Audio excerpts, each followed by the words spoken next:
Je disais bonjour à tous. Bonjour. Et vous avez bien fait, bien-aimés dans le Seigneur, de venir ce matin dans la présence de votre Père et votre Dieu. Que Dieu bénisse chacun de nous.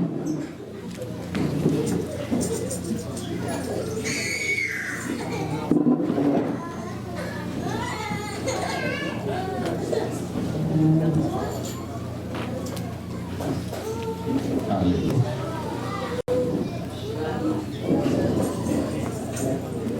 Nous allons prendre nos Bibles et lire un passage que nous avons l'habitude de lire et que nous connaissons bien. Nous avons, il y a 2 semaines de cela, un jeudi, commencé à parler sur ce passage pour ceux qui étaient là la semaine. Et nous allons continuer encore ce matin. Et pour ceux qui étaient là, le Seigneur va encore bonifier votre compréhension sur ce que nous avons commencé à dire. Ça va être dans Jean chapitre 10, le verset 10. Jean chapitre 10, verset 10 sera notre passage de base de ce matin. Et si nous avons trouvé ce passage, je vais vous demander juste de vous lever et nous allons lire. Après quoi nous allons nous asseoir. Merci. Voilà, je lis au nom de Jésus-Christ. Le voleur ne vient que pour dérober, égorger et détruire. Moi, je suis venu afin que les brebis aient la vie et qu'elles soient dans l'abondance. Merci beaucoup, nous pouvons reprendre notre place.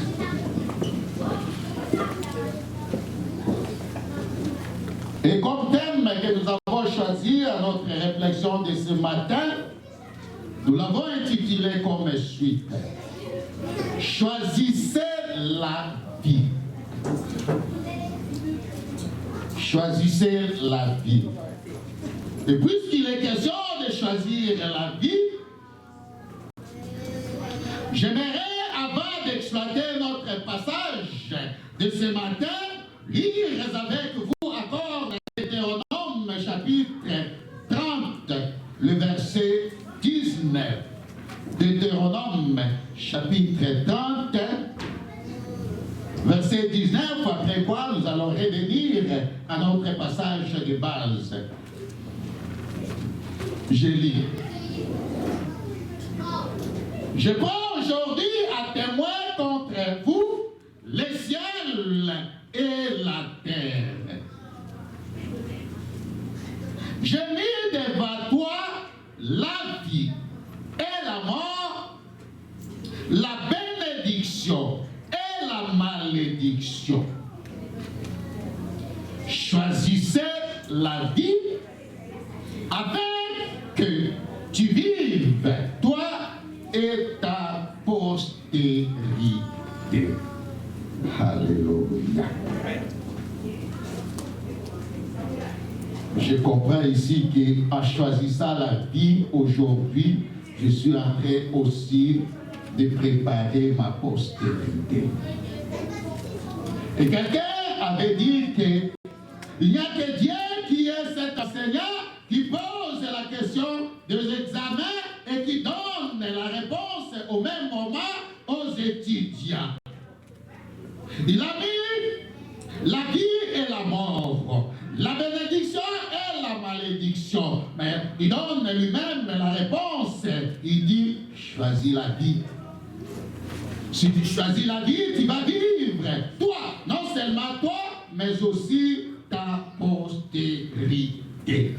Alléluia. Amen.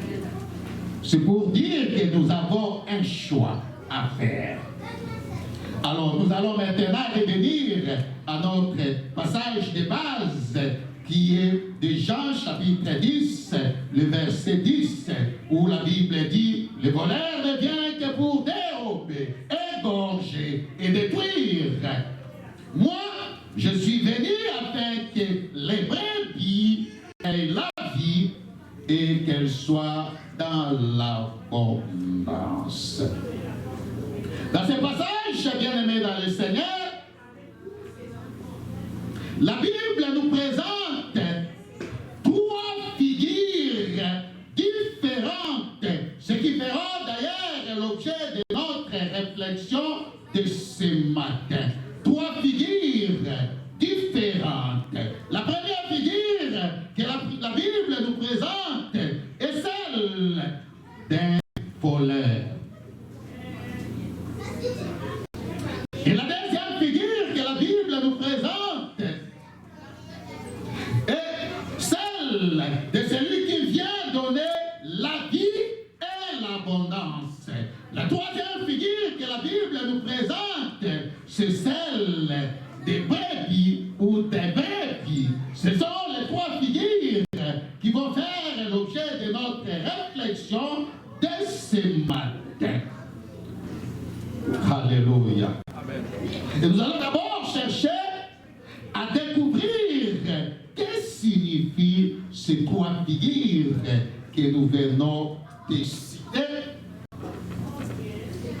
Et après, nous allons exploiter. La première figure, qui est celle d'un voleur, qui ne vient que pour dérober, égorger et détruire. Cette figure, c'est la figure de l'ennemi, c'est le diable, qui ne vient que pour ces trois raisons énumérées: dérober, égorger et détruire. Et nous allons nous prendre plus de temps pour chercher à comprendre ces trois éléments que l'ennemi vient faire. Ça, c'est la première figure, la figure du voleur. Et la deuxième figure, bien aimée dans le Seigneur, nous avons dit, est celle de celui qui vient donner la vie et l'abondance. Et celui qui vient nous donner la vie et l'abondance, c'est Jésus-Christ, notre Sauveur. C'est lui qui vient donner la vie. Il vient donner l'abondance. Ça, c'est la deuxième figure. Et la troisième figure, qui est celle des brebis, est une figure importante parce qu'elle est appelée à être sous l'influence, soit de la première figure, c'est-à-dire du diable, qui vient dérober, égorger, détruire, ou de la deuxième figure qui vient donner la vie et l'abondance. Donc, la troisième figure dont on parle ici, qui est appelée à être sous la domination, sous l'autorité de l'un des lignes de ces deux figures, c'est toi, c'est moi, c'est nous qui sommes les chrétiens. Les chrétiens doivent savoir qu'il a le choix. Le libre choix de choisir d'être sous domination, sous dépendance, soit de l'ennemi qui vient pour dérober, égorger et détruire, sinon être sous la dépendance de celui-là qui vient pour donner la vie et l'abondance, Jésus-Christ, qui est notre Sauveur. Du moins, nous devons le savoir que volontairement, nous pouvons faire ce choix d'être sous la dépendance de l'une de ces deux premières figures. Nous avons ce choix-là. Alléluia.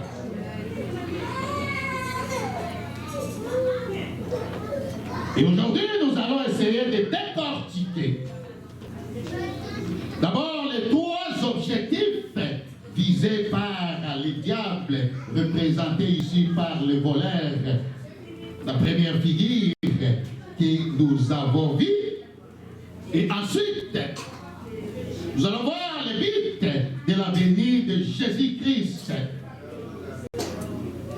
Ce qui va nous permettre, bien-aimés dans le Seigneur, de faire un choix utile et conscient lorsqu'il faut se soumettre à l'une de ces deux figures.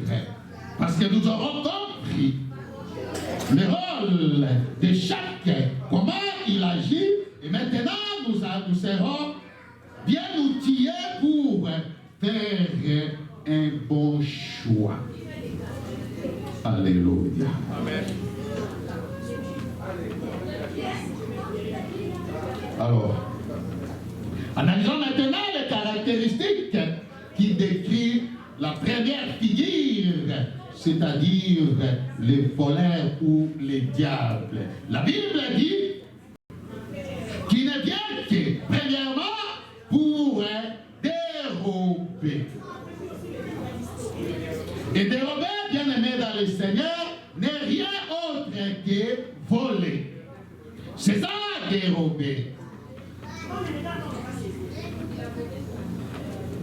Et comme vous le savez, lorsque le voleur vient, lorsqu'il vient, il ne vient pas pour chercher à voler les choses inutiles, les choses sans valeur.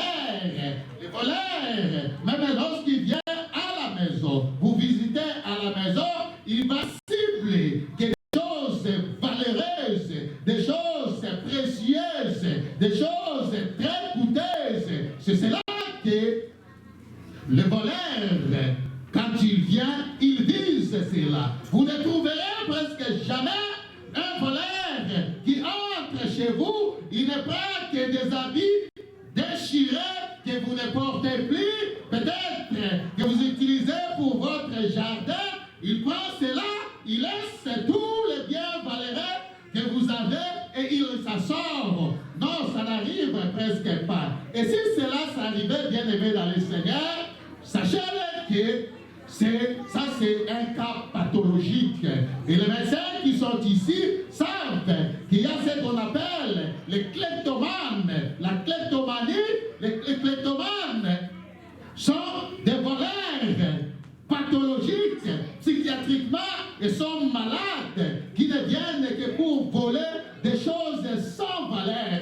Il peut entrer, par exemple, dans un supermarché juste pour voler un bonbon de moins $1.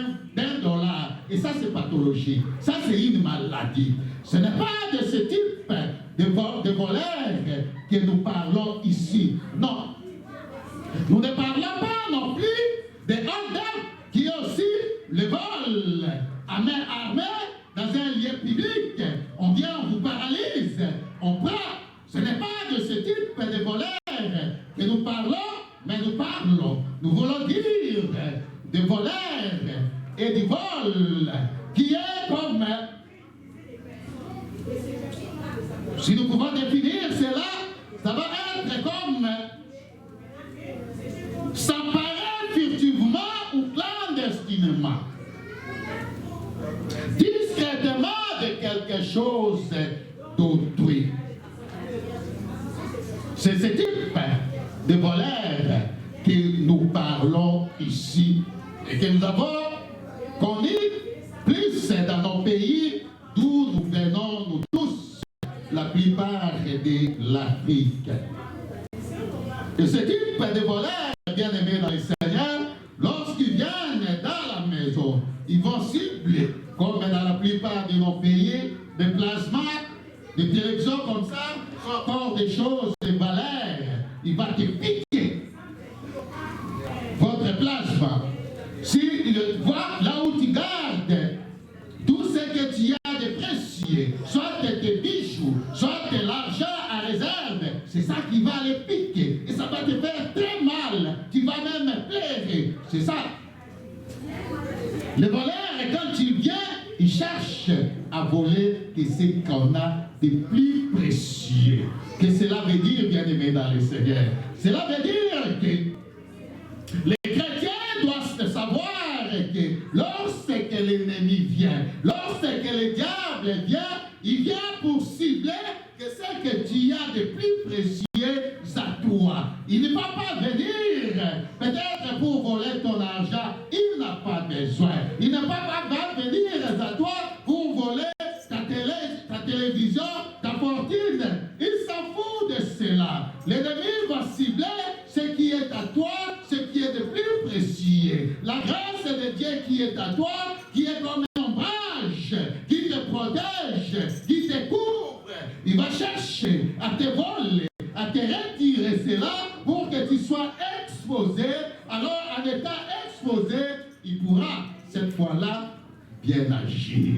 Voilà pourquoi, bien-aimés dans le Seigneur, nous devons le savoir que nous sommes obligés de bien garder ce que le Seigneur a mis à nous. Cette grâce qui est comme un ombrage, qui nous protège, qui nous couvre. L'ennemi, lorsqu'il vient, il voit de loin, il ne sait pas pénétrer, jamais n'accepter de perdre cela. Ne commettez jamais cette erreur, bien-aimés dans le Seigneur. L'ennemi sait cela. Et c'est par là où il commence, avant d'aller aux deux autres étapes. D'abord, à lever cela. Et tu es exposé, cette fois-là, il pourra bien agir. Alléluia. Amen.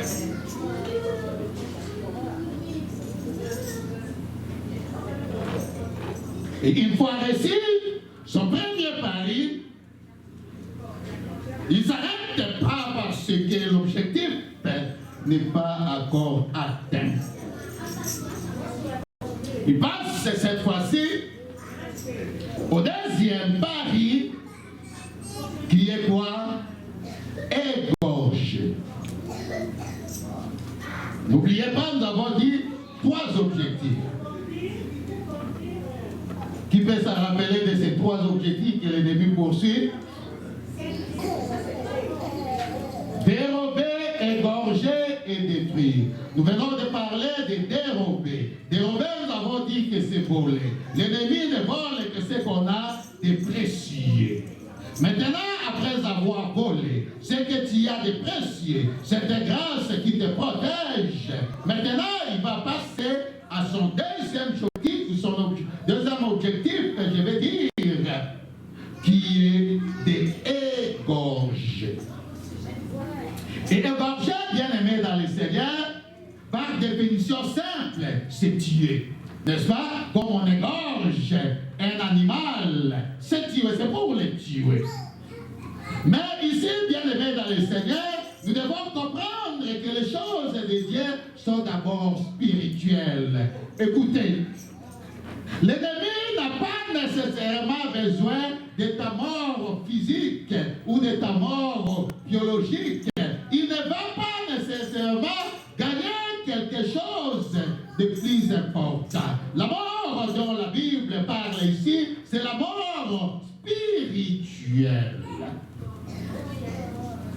Une fois qu'il arrive à ôter cette protection, cet ombrage qui te couvre, maintenant, l'ennemi est bien parti pour maintenant te détruire spirituellement parce que tu n'as plus cette faveur, cette protection de Dieu qui était sur toi. Il peut pénétrer pour bien agir et pour te détruire. Voilà pourquoi ne commettons jamais l'erreur de perdre ce que nous savons. La Bible nous recommande de bien tenir ce que l'on a. Alléluia.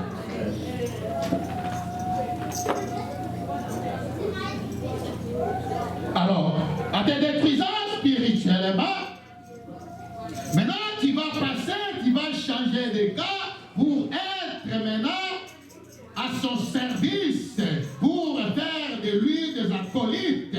Tu seras encore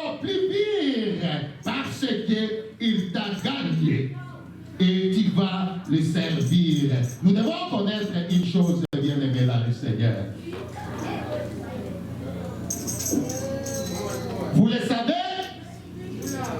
que pour bien servir Dieu, pour être réellement un disciple de Jésus-Christ, la première des choses que nous faisons ou nous devons accepter de faire, c'est de mourir des sentiments de ce corps, de mourir charnellement et pour vivre spirituellement, afin d'être totalement disposé pour notre Dieu. C'est cela. Il en est de même pour les pour qu'ils puissent bien se servir de toi. La première des choses, c'est que tu es d'abord spirituellement. L'Esprit de Dieu n'agit plus à toi. Tu es exposé. Et alors, il va bien accomplir sa mission.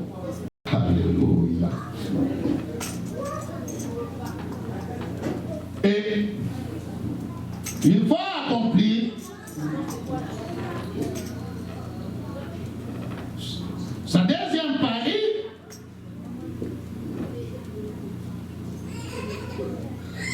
il va maintenant passer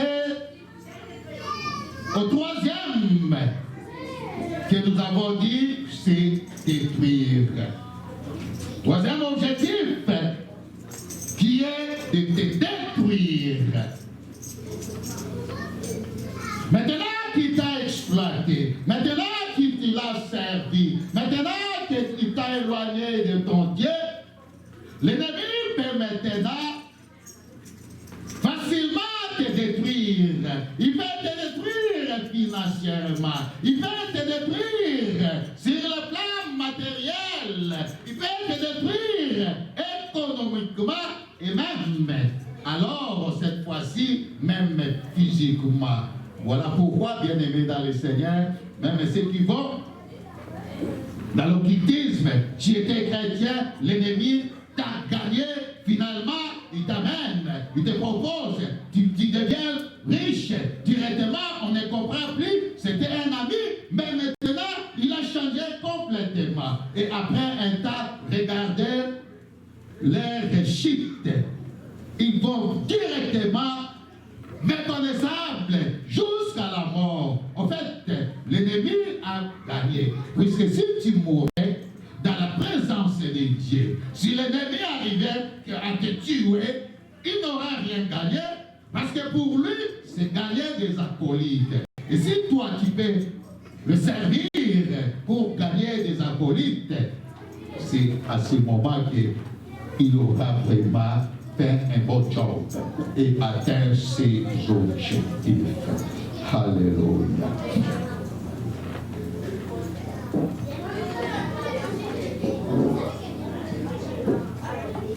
Mais, bien-aimés dans le Seigneur, retenez que tout voleur, vraiment tout voleur, ne profite que lorsqu'il trouve une occasion. Il faut qu'il y ait une occasion. Pour que le voleur profite. Et les occasions sont nombreuses. Ça peut être la distraction. Tu es distraite, et on te pique ton iPhone 13. Lorsque tu vas te réveiller, c'est déjà parti. Surtout dans nos pays là, quand tu marches, surtout au marché, tu es un peu distrait, déjà parti. Des fois, je regarde ici les jeunes filles mettre la poche de derrière. Je dis, n'essayez jamais, surtout à Kinshasa là, tu vas pleurer. Je vous dis vrai. Bon, je ne sais pas si c'est partout, mais c'est pas seulement en Afrique. Je suis même dans d'autres pays comme le Brésil, comment est-ce qu'on piquait les gens. Donc, je disais que l'ennemi cherche des occasions. Et ces occasions sont nombreuses. Ça peut être la distraction. Ça peut être la distraction ou manque d'état d'éveil. C'est-à-dire le sommeil. On est dormi. On ne sait pas. Et on te pique. Le voleur fait son affaire. Ça peut aussi aussi être la négligence. On est tous entrés. Soit on n'a pas bien fermé la porte, soit on n'a pas fermé la porte. Et quand le voleur vient, il passe, il regarde, est-ce que je vois? Il retourne, il regarde par d'autres, il essaye, il entre et il fait son travail. Donc, ça peut être aussi la négligence, l'inattention. De plusieurs occasions, quand l'ennemi voit directement, il profite. Le voleur profite pour faire son opération. Alléluia. Cela veut dire ceci, bien-aimé dans le Seigneur. Il en est de même pour les chrétiens. Si nous ne prenons pas des précautions qui constitueraient à veiller, à se donner toutes sortes de disciplines pour ne pas laisser la route, l'occasion, pour barrer toute l'occasion à l'ennemi, nous risquons de nous retrouver déjà dérobés, égorgés et détruire. C'est pour dire qu'il nous faut plus de précautions. Il nous faut être dans un état d'éveil. Il nous faut ôter la distraction dans la marche chrétienne. Il nous faut, bien aimé dans le Seigneur, ôter la négligence. Il faut être toujours à l'état d'éveil. Parce que l'ennemi ne profite que lorsqu'il y a une petite occasion, allez, il va le faire. J'ai déjà eu la chance ou la malchance d'être volé, mais la même poche, j'ai introduit la main plus de 5 fois. Je sens que c'est vide, mais j'introduis encore la main pour chercher. Donc, et plein de distractions. Et ça se fait comme du total. Je ne sais pas, un petit réveil là, c'est déjà parti. Et si nous savons que dans ce monde où nous vivons, c'est comme ça, nous devons être dans un état d'éveil. Nous devons refuser la distraction. Parce que l'ennemi n'est pas là pour en train de nous faire le jet. Lui cherche qu'une occasion. Dès qu'elle se... Déjà, il a déjà opéré. Alléluia.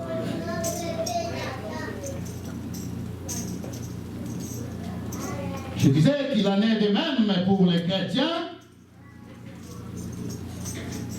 Si nous ne prenons pas de précautions qui constitueraient à veiller, à se donner toutes sortes de disciplines pour ne pas laisser l'ennemi pénétrer nos vies, pour ne pas laisser l'ennemi pénétrer nos familles, pour ne pas laisser l'ennemi pénétrer nos couples, nous courons le risque de se faire dérober, égorger et détruire.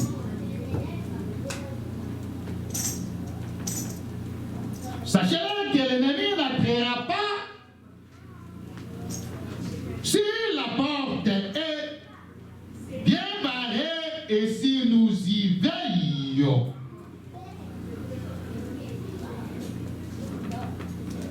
Nous y veillons en nous faisant toutes sortes de disciplines. L'ennemi n'attrayera pas. Je vais dire à quelqu'un ce matin que la vie chrétienne sans discipline ne peut pas aller de loin ou de là-bas. Non, bien aimé dans le Seigneur, ce n'est pas seulement dans la vie chrétienne. Ce que je vous dis est vrai. Même dans la vie courante, si vous n'êtes pas discipliné, jamais vous n'atteignerez ce que vous voulez réellement. Je donne un exemple banal. Je vais maigrir, j'ai pris beaucoup de poids et je vais aller voir un coach. Il me dit que tu dois chaque semaine t'exercer raison peut-être de 2 heures par jour, 2 jours la semaine. Tu dois faire comme cela pendant 6 mois, pendant 1 année, il y aura des résultats. Pour que je puisse atteindre ces résultats, je dois me discipliner. Mais si je fais que cette semaine, je pars un jour, au lieu de 2 heures, je fais 30 minutes, je vais faire passer 2 mois, après je vais partir, je n'aurai jamais de résultats attendus. Non, c'est pour dire que même dans la vie courante, il faut la discipline si l'on veut réussir. Laissez-moi aussi vous dire une chose, bien aimée dans le Seigneur, que même ceux qui vont chez les occultistes, ils sont des fois soumis par des disciplines, des règles parfois très compliquées, très difficiles. Et ils respectent cela. Écoutez ce que l'apôtre Paul a dit. Ce qui va concerner la discipline, c'est dans 1 Corinthiens, chapitre 9, le verset 27. 1 Corinthiens, chapitre 9, verset 27. L'apôtre dit ceci. Mais je traite durement mon corps. Il dit durement. Je traite durement mon corps et je le tiens assujetti. Vous savez, le corps a des désirs contraires à l'esprit qui nous poussent à la rébellion, au péché, qui nous poussent à faire des choses qui ne sont pas dignes parce qu'il a ce désir. Je ne peux pas être prisonnier. Je vais faire ce que je vais. Je vais faire ce que je vais. L'apôtre Paul dit que je traite durement. Voilà ce qu'il utilise. Durement, c'est encore quoi? Adverbe. Bon, j'ai oublié. C'est un adverbe. Il dit durement. Je traite durement mon corps et je le tiens assujetti. De peur d'être moi-même rejeté après avoir péché aux hommes. Voyez-vous, ça c'est la discipline. Alléluia. Alors nous allons découvrir comment est-ce que nous ouvrons nous-mêmes les portes à l'ennemi. Il y en a plusieurs. Aujourd'hui, nous allons parler de 3. Juste 3 choses qui font que nous-mêmes, nous ouvrons la porte à l'ennemi. Nous ouvrons la porte à l'ennemi, premièrement, par la manque de vie de prière. Autrement dit, nous ne veillons plus. C'est vraiment, bien aimé dans le Seigneur, une porte ouverte que nous ouvrons nous-mêmes à l'ennemi lorsque la prière devient facultative. Tu peux te réveiller, tu vas au travail comme tu fais, tu t'endors, tu ne pries pas, tu n'as plus le temps, même la journée, alors que tu es peut-être ouvrière, tu es chrétien. Peut-être il faut qu'on te pousse. La prière n'a plus sa place. Sache-le que tu ouvres toi-même petit à petit la porte jusqu'à ce que tu ne seras plus à mesure même de prier complètement. Et l'ennemi, comme lui, ne cherche que de petites occasions pour agir. Il va entrer. Et cette porte, ce n'est pas une autre personne qui l'a ouverte, c'est toi-même, c'est nous-mêmes qui ouvrons la porte. Alléluia. Une autre façon dont nous ouvrons la porte, c'est l'éloignement de la présence de Dieu. Par la manque de méditation. Je l'ai toujours dit ici, bien-aimé dans le Seigneur, que Dieu se trouve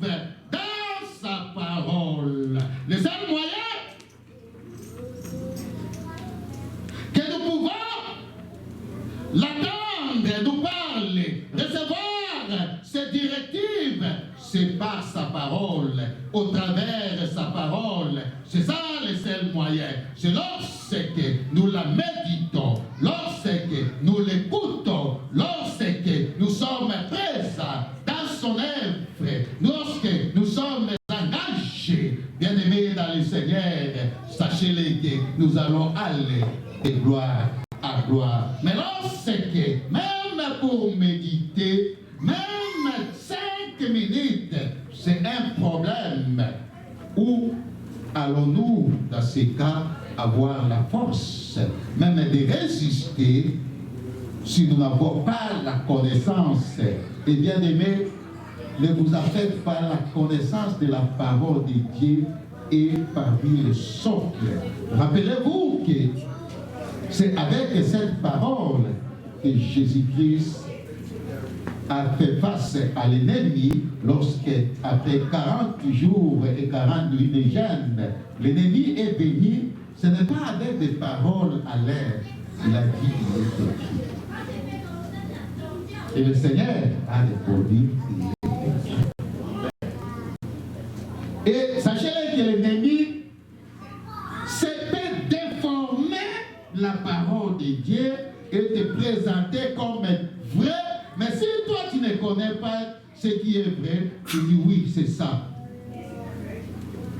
Alors, c'est pour dire que nous avons besoin de méditer la parole de Dieu, d'écouter la parole de Dieu, d'être à son service. Lorsque vous êtes ouvrier, ouvrière, responsable d'identité quelconque, vous serez appelé, sans faute, à méditer de temps en temps. Vous serez appelé à exhorter. Vous serez appelé à conduire, même au sein de votre activité. Et en méditant, en écoutant, vous serez encore bien outillé, bien équipé. Alors, ce sera une façon de barrer la route à l'ennemi, barrer la porte. Mais à l'absence de cela, vous lui dites bienvenue. Vous ouvrez vous-même la porte. Alléluia. Et troisième, nous allons finir, on va finir ou pas.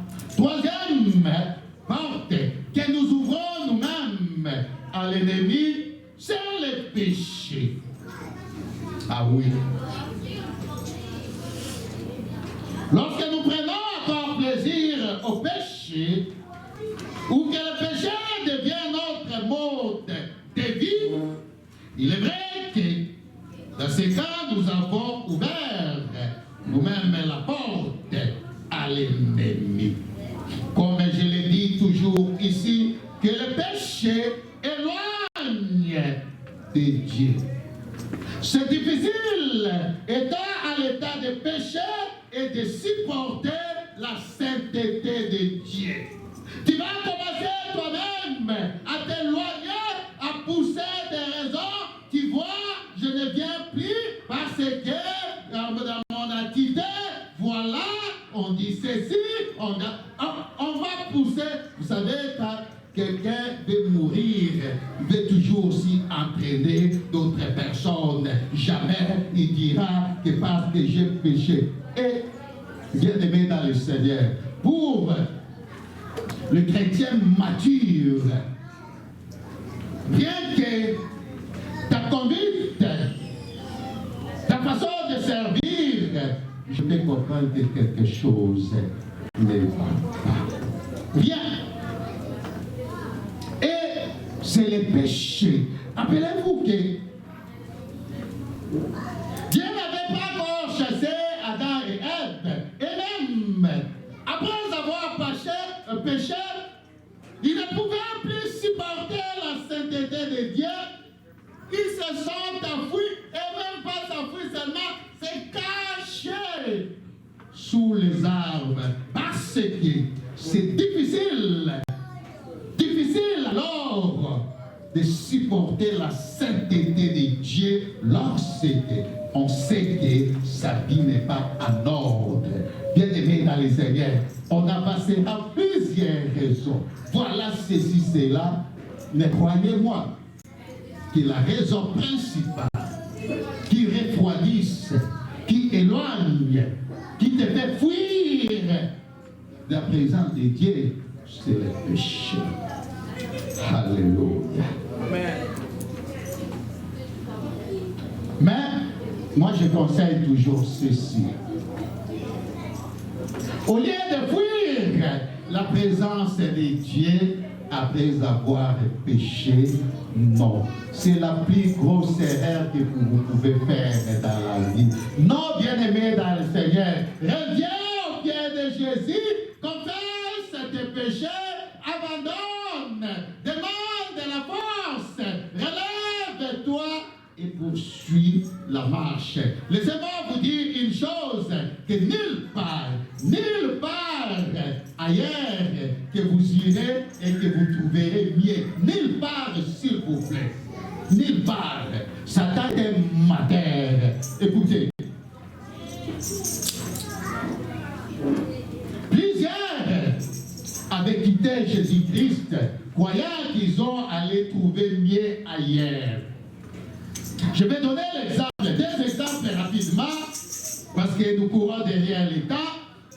Judas est allé prendre l'argent auprès des souverains sacrificateurs avec joie. Il pensait trouver mieux là-bas et pour abandonner le Seigneur. C'est ça qu'il avait fait. Mais je vous dis qu'il a compris même avant sa mort que c'était une grosse erreur qu'il pouvait faire d'abandonner le Seigneur pour aller chercher dans le monde. Et même l'argent en question, il avait jeté, il n'avait même pas mangé. Et cela lui a coûté la mort.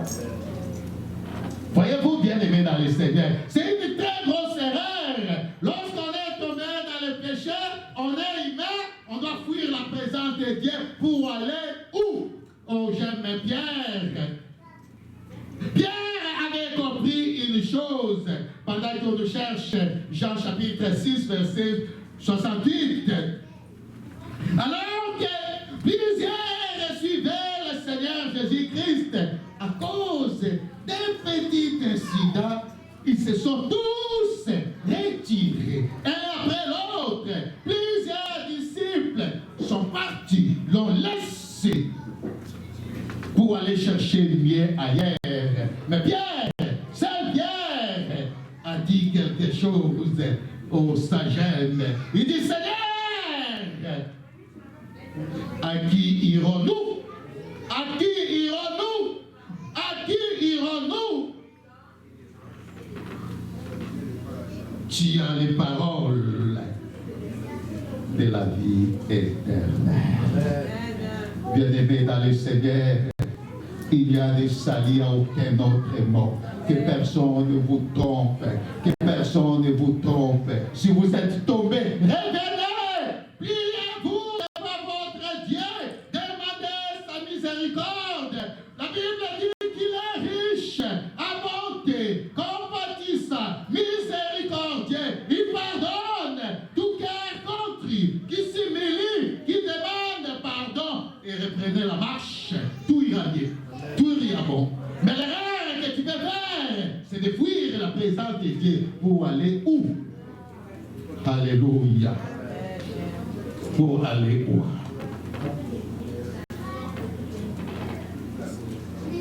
Gloire à Dieu. Parce que notre passage de ce matin ne nous montre, ne nous présente pas seulement les voleurs et ses méfaits. Il nous présente aussi la figure de celui qui vient donner la vie. C'est Jésus-Christ.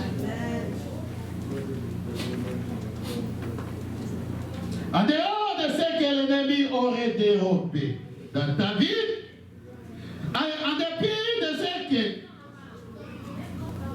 tu aurais,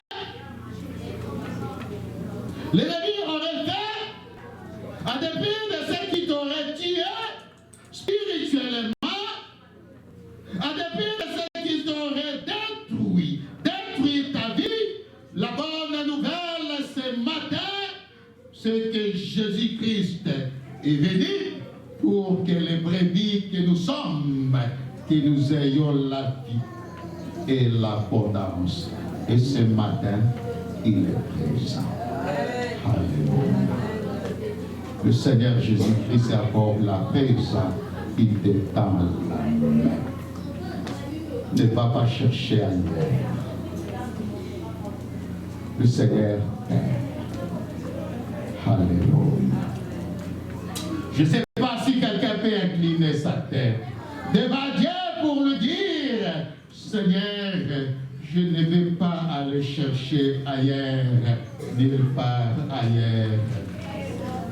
Je viens à toi tel que je suis. Je viens à toi. J'ai peut-être moi-même, par ignorance, j'ai ouvert des portes à l'ennemi au travers ma négligence, manque de prière, manque de méditation, plusieurs choses que toi-même, si le Seigneur te révèle quelque chose, peut-être c'est la négligence.